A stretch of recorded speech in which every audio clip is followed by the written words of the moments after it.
नमस्कार दोस्तों। आज मैं शुरुआत कर रहा हूँ एक दूसरी कहानी की। ये कहानी है रेत पर बनते ढहते घरौंदे। हमारे इस कहानी के लेखक हैं श्री हृदयेश मयंक, और ये कहानी उनके कहानी संग्रह से मैं पढ़ रहा हूँ, जो इसी नाम का कथा संग्रह है, रेत पर बनते ढहते घरौंदे। रेत पर बनते ढहते घरौंदे।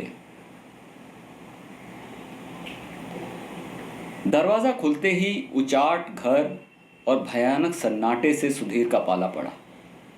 बटन दबाते ही पूरे घर में रोशनी फैल गई। सुधीर ने इधर उधर नजरें दौड़ाईं। सोफे पर बेटे की स्कूल बैग खुली पड़ी थी। पलंग पर शर्मिष्ठा के कपड़े बिखरे पड़े थे। वह निढाल होकर पलंग पर लेट गया। आंखों से आंसू झरने लगे।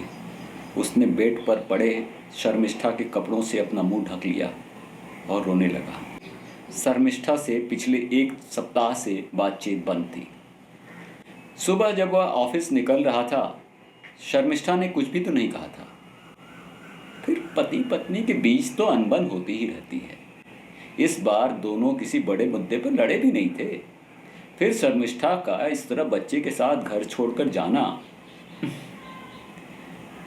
सुधीर पर पहाड़ टूट गया। पहले भी दोनों लड़ते थे, पर कभी ऐसी नौबत नहीं आई कि किसी को घर छोड़कर जाना पड़ा। सुधीर तो बस इतना ही चाहता था कि उसके बूढ़े माँ बाप जो गांव में अकेले रह रहे थे, वो ठंड के मौसम में उन्हें ले आए और अपने साथ यहाँ मुंबई में रखे। शर्मिष्ठा सासू की कटकट की वजह से ऐसा नहीं चाहती थी। इसी बात पर दोनों लड़ पड़े और एक सप्ताह से दोनों की बातचीत बंद। सुबह सुधीर ने फोन पर पिताजी को बताया था कि वह इस वीकेंड पर आकर दोनों को ले आएगा। शर्मिष्ठा ने सुनते हुए तो कुछ नहीं कहा, पर घर छोड़ने का कठोर निर्णय ले लिया। अनबन की वजह से दिन में दोनों का संवाद ऐसे भी नहीं होता था। शर्मिष्ठा शुरू से ही हठी स्वभाव की थी। शर्मिष्ठा और सुधीर दोनों बचपन में एक ही चाल में रहा करते थे। गिरगांव इलाके में तब 2 मंजिली चाल हुआ करती थी। शर्मिष्ठा के पिताजी किसी मिल में काम करते थे और सुधीर के पिता रेलवे में क्लर्क थे। पहली मंजिल पर शर्मिष्ठा का परिवार था और नीचे की तल मंजिल पर सुधीर के पिता रहते थे। शर्मिष्ठा और सुधीर दोनों की प्राथमिक शिक्षा एक ही स्कूल में हुई थी। दोनों साथ साथ जाते और साथ साथ स्कूल से वापस आते। चाल के सामने जब बच्चे खेलने उतरते तो शोर शराबे से पूरा वातावरण भर जाता। सुधीर मिट्टी के घरौंदे बनाता, उसे लीप पोत कर चमका देता। तब शर्मिष्ठा चुपके से आती और उसे गिराकर ऊपर भाग जाती। सुधीर भागता हुआ उसकी माँ के पास जाता और शिकायत करता। उसकी माँ उसे पुचकारती और दोबारा बनाने में मदद का भी आश्वासन देती। पर सुधीर की माँ को अगर इसकी भनक लग जाती तो वह पूरी बिल्डिंग को सिर पर उठा लेती और शर्मिष्ठा की माँ को खूब गालियाँ देती। शर्मिष्ठा कहीं कोने में दुबक जाती। उसे सुधीर तो पसंद था, पर उसकी माँ उसे बिल्कुल पसंद नहीं थी। सुबह स्कूल जाते वक्त वह सुधीर से माफ़ी मांग लेती और दोनों की बट्टी हो जाती। स्कूल से वापस लौटते वक्त दोनों में से यदि किसी के पास भी पैसे होते तो दोनों मिलकर पार्ले की लेमन जूस की गोली खाते। स्कूल और घर में आसपास रहने की वजह से घनिष्ठता बढ़ती चली गई। तनिक बड़े होने पर दोनों घूमते टहलते चौपाटी पर चले जाते। सुधीर घरौंदे बनाने में माहिर था। शर्मिष्ठा रेत इकट्ठा करती और दोनों देर तक रेत पर आकृतियां बनाते रहते। सुधीर से तनिक अनबन होने पर शर्मिष्ठा सारी आकृतियों और घरौंदों को बिगाड़ देती और पैर पटकती हुई घर वापस चली जाती। सुधीर पीछे पीछे बुझे मन से घर वापस आता। दूसरे दिन तक दोनों में कट्टी रहती, पर स्कूल जाते वक्त दोनों एक दूसरे का इंतजार करते। कई बार साथ साथ जाते, पर बातचीत नहीं होती। लौटते लौटते तक तो बट्टी हो ही जाती थी। स्कूल के दिनों में जन्मी मित्रता कब प्यार में बदल गई किसी को पता भी नहीं चला। अब दोनों बिना एक दूसरे से मिले एक दिन भी नहीं रह पाते थे। दोनों ने चर्चगेट के केसी कॉलेज में दाखिला लिया। वे कॉलेज में कम रहते और मरीन ड्राइव से चलते चलते चौपाटी तक आ जाते। और वहीं बैठकर कल्पना लोक में विचरते रहते। सुधीर के दिमाग में उनका अपना घरौंदा बनता बिगड़ता रहता।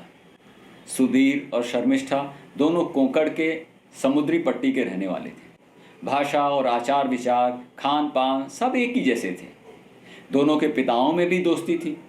चाल के सहजीवन में सक्रिय भागीदारी करते हुए गिरगांव की चालों में जब गणेश उत्सव का आयोजन होता तो देखते ही बनता।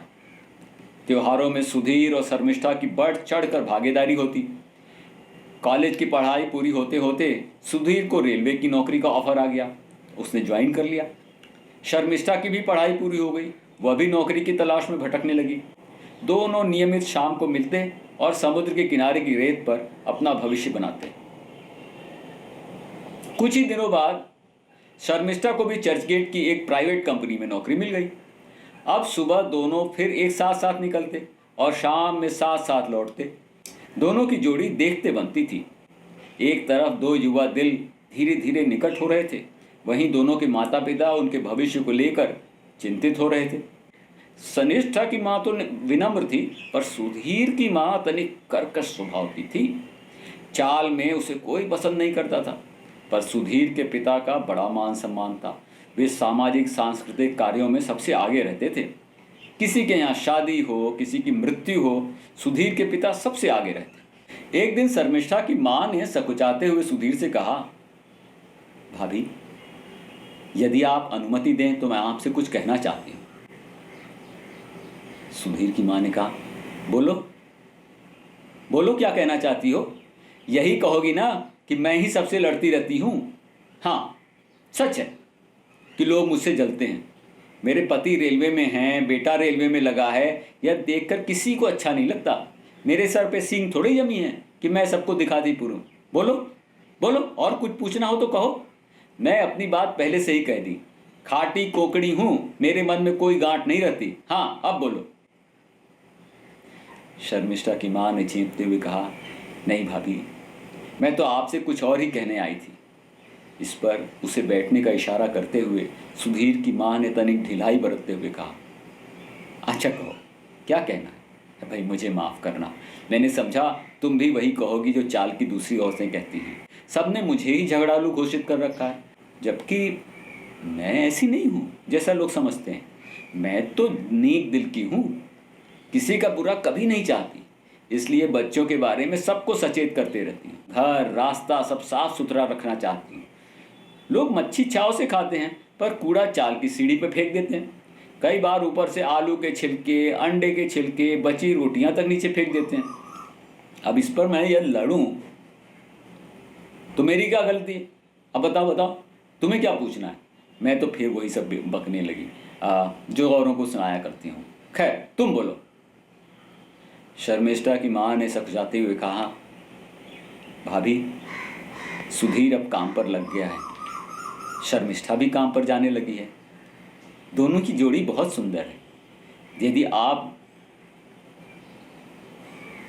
आप कहें तो शर्मिष्ठा के पापा को सुधीर के पापा से बात करने को बोलूं? सुधीर की माँ झेंप सी गई। उसने कहा, अरे मैंने आपसे क्या क्या कह डाला और आप इतना शुभ प्रसंग लेके आई थी। मैं भी कितनी बेवकूफ़ हूँ। सुधीर की माँ किचन में गई और गुड़ की डली लाकर शर्मिष्ठा की माँ का मुंह मीठा कराया। सुधीर की माँ ने कहा, दोनों की जोड़ी ईश्वर ने ही बनाकर भेजा है। साथ साथ पढ़े, साथ साथ खेले, ईश्वर ने चाहा सो साथ साथ जीवन भी बिताएंगे। आप इतना शुभ शुभ सोचती हैं, मुझे तो इसका भान ही नहीं था। आप शर्मिष्ठा के पापा को इनसे बात करने के लिए कहिए। दोनों की जोड़ी तो राम सीता की जोड़ी होगी। सुधीर की माँ ने घर में बने छोटे से मंदिर को सर नवाया और शर्मिष्ठा की माँ को यह कहते हुए विदा किया कि अब बच्चे बड़े हो गए हैं, अपना भला बुरा समझने लगे हैं। दोनों एक दूसरे को जानते भी हैं, वे तो हामी भर ही देंगे। हम बुजुर्गों का क्या है, कल रहेंगे नहीं रहेंगे, बच्चे सुखी प्रसन्न रहें और हमें क्या चाहिए। शर्मिष्ठा की माँ खुशी खुशी वापस आई और अपने पति से रिश्ते का प्रस्ताव रखने की बात की। प्रस्ताव मिलते ही सुधीर के पिता ने हाँ कर दी और कहा कि बच्चों से भी पूछना चाहिए। दोनों की स्वीकृति के बाद साखर पूड़ा की रस्म पूरी कर ली गई। विवाह का मुहूर्त देखकर तारीख पक्की हो गई। गाजे बाजे के साथ शादी हुई। सुधीर और शर्मिष्ठा अब दो बदन एक जान हो गए। दोनों ने अपने श्रम व मेहनत की वजह से अपने लिए एक फ्लैट गोरेगांव की एक बिल्डिंग में ले लिया। दोनों साथ साथ रहते हुए बिताए दिनों की याद करते और सपने बुनते रहते। कभी एक दूसरे से अनबन होती तो सुधीर चौपाटी की रेत पर बैठकर शर्मिष्ठा का इंतजार करता और उसे देखकर यह आश्चर्य होता कि शर्मिष्ठा वहां पहुंच भी जाती। दोनों एक दूसरे से लिपट जाते और रेत पर देर तक घरौंदे बनाते रहते। इसी बीच गिरगांव की चालें ध्वस्त कर दी गईं। नई नई इमारतों का निर्माण शुरू हुआ। दोनों के माँ बाप रिटायरमेंट के बाद कोंकण के अपने अपने गांव में रहने लगे। यदा कदा जब वे शहर आते तो सुधीर और शर्मिष्ठा दोनों उसकी सेवा करते। स्वभावतः सुधीर की माँ शर्मिष्ठा में अपने को खोजती। पड़ोसियों से शर्मिष्ठा की विनम्रता उसे खलती। वह शर्मिष्ठा को उनसे कड़क व्यवहार रखने की हिदायत देती। शर्मिष्ठा को यह पसंद नहीं था। वह सुबह उठकर पड़ोसी के कचरे के डिब्बे को उसके फाटक की ओर खिसका देती ताकि दरवाज़ा खुलते ही उनका कचरा दरवाजे के सामने ही फैल जाता। एक दो बार पड़ोसी चुप रहे, पर तीसरी बार वह लड़ाई हो गई। सुबह सुबह जब सुधीर और शर्मिष्ठा ऑफिस के लिए तैयार हो रहे थे, उसी समय पड़ोसी की चकचक उन्हें व्यथित कर देती थी। पड़ोसी झगड़ा बढ़ाने के लिए अपने द्वार का कचरा सुधीर के दरवाजे की ओर खसका देते, जिसका खामियाजा उन्हें दिन भर भुगतने को मिलता। थोड़े दिन में सुधीर की मां ने पड़ोसियों की नाक में दम कर दिया। शुक्र रहे कि गणेशोत्सव आते आते वे वापस अपने गांव कोंकण चले गए। उनकी वापसी पर शर्मिष्ठा ने बड़ी मुश्किल से पड़ोसियों से अपना व्यवहार सुधारा। उस दिन सुबह फोन पर सुधीर को जब उसने ये कहते सुना कि वीकेंड पर जाकर वह उन्हें फिर मुंबई ले आएगा तो उसके होश ही उड़ गए। उसने आनन फानन में घर छोड़ने का निर्णय ले लिया। सुधीर पलंग पर औंधे पड़ा था। शर्मिष्ठा के कपड़ों से उसने अपना मुंह ढक रखा था। वह सुबकने लगा। उसने शर्मिष्ठा से फ़ोन पर बात करनी चाहिए। शर्मिष्ठा ने फ़ोन नहीं उठाया। उसने मन में उठ रही तरह तरह की आशंकाओं के साथ रात बिताई। सुबह तैयार होकर ऑफिस गया। दिन भर उसने शर्मिष्ठा को फ़ोन नहीं किया। शाम थके हारे मन से वापस घर आया। पत्नी और बेटे को घर न पाकर वह बहुत निराश हुआ। इधर शर्मिष्ठा बेटे के साथ निकलकर गिरगांव की पुरानी चाल के पास रह रहे अपने भैया भाभी के घर आ गई। घर पहुंचते ही उसने देखा कि भैया और भाभी दोनों गांव से आए उसके माँ और बाबूजी की सेवा में लगे हैं। बाबूजी गांव से फनस और अपनी बाड़ी से उपजे नारियल लाए थे। शर्मिष्ठा को देखते ही बुजुर्ग चहक उठे। बोले, बेटी आओ, तुम्हें तो ये फनस बहुत पसंद है। मैं तो तेरे लिए भी लाना चाहता था, लेकिन मैं सोचा कि तू नाराज होगी। ये फनस पका है, उठा लाओ, मैं अभी तुम्हें कोए निकाल कर खिलाता हूँ। फिर तनिक रुक कर पूछे, अरे आज तो वर्किंग डे है, क्या तुम्हें हमारे आने की खबर थी या सुधीर से लड़के आई हो? शर्मिष्ठा को परेशान देख दोनों की समझ में आ गया कि कुछ गड़बड़ जरूर है, वरना यह काम के दिन कैसे आती और साथ में कुणाल को भी लेके आई है। शर्मिष्ठा दौड़कर माँ से चिपक गई और रोने लगी। माँ और भाभी ने ढांढस बंधाया और उसे फनस के कोए निकाल कर खिलाने लगी। भैया भाभी द्वारा माँ बाबूजी की सेवा करते देख उसकी आंखें खुल गई। उसे अपने किए पर पश्चाताप हो रहा था। माँ और भाभी दोनों ने उसे समझाया और सुधीर को फ़ोन करने को कहा। शर्मिष्ठा फ़ोन कर रही थी, पर सुधीर ने उसका फ़ोन उठाया नहीं। शाम को शर्मिष्ठा सज धज कर चौपाटी पर आ गई। जैसे उसे पता था कि सुधीर उसे मनाने जरूर आएगा। पर ठीक उसी जगह घरौंदे बनाने लगी जहाँ सुधीर बनाया करता था, और वह कई कई बार बिगाड़ दिया करती थी। सूरज ढलने को था। शर्मिष्ठा ने देखा शाम के 6 बजने वाले थे, पर सुधीर तो कहीं दिखाई नहीं दे रहा था।